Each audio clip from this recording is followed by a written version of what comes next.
Доброе, прекрасное утро. Но несмотря на солнышко, на улице все равно холодно. И погода осенью достаточно переменчива. А это значит, что нужно быть более внимательным на дорогах. Может быть гололед.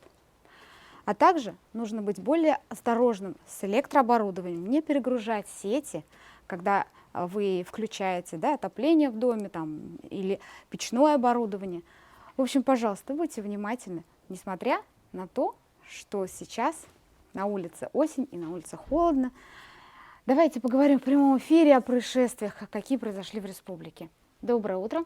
Доброе утро. У нас представитель Госкомитета Республики Башкортостан по чрезвычайным ситуациям Якшигулова Эльвина Аминовна. Доброе утро. Доброе утро. Что произошло в республике за минувшие сутки?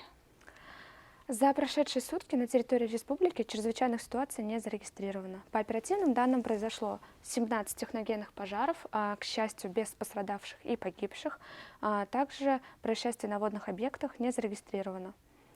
Но, к сожалению, на территории Альшеевского района произошло ДТП при участии двух легковых автомобилей ВАЗ и Рено Логан. В результате погибло 4 человека, пострадал 1 человек.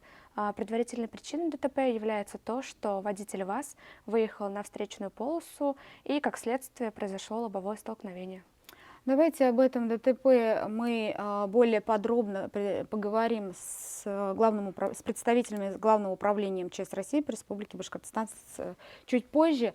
А сейчас я хотела вас уточнить.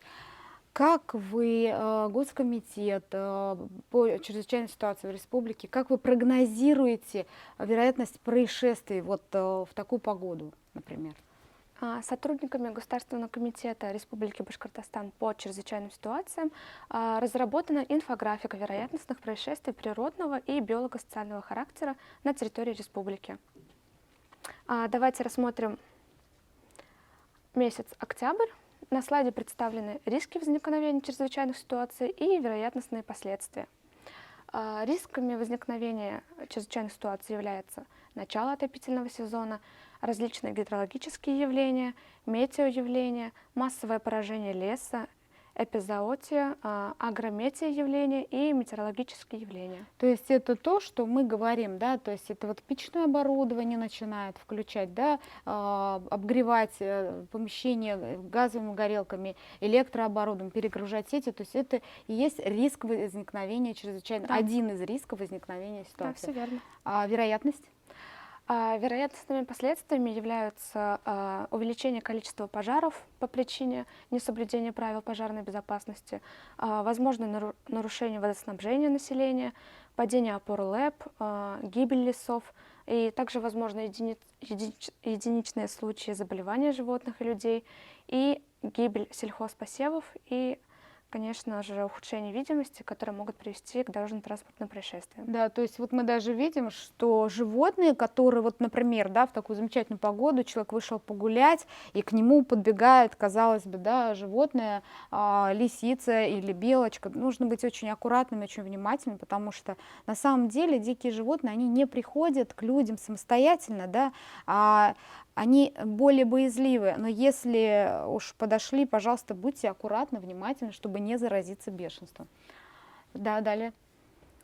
На сегодня мы решили рассмотреть месяц октябрь, а в следующих эфирах рассмотрят следующие месяцы. Мы будем каждый месяц, то есть вот Да. в октябре и в ноябре, потом уже дальше будем смотреть.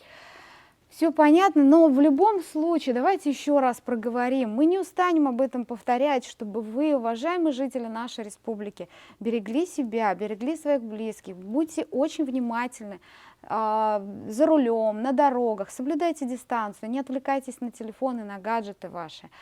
Будьте, пожалуйста, аккуратны, внимательны с электрооборудованием, не перегружайте сети и не обогревайте помещения газовыми горелками, печное оборудование. Не оставляйте без внимания все эти вещи. И также малышей, детишек не оставляйте одних дома. Убирайте, пожалуйста, все вот эти вот печи, газовые, да, горелки, повторюсь, и спички, конечно же, от детей подальше.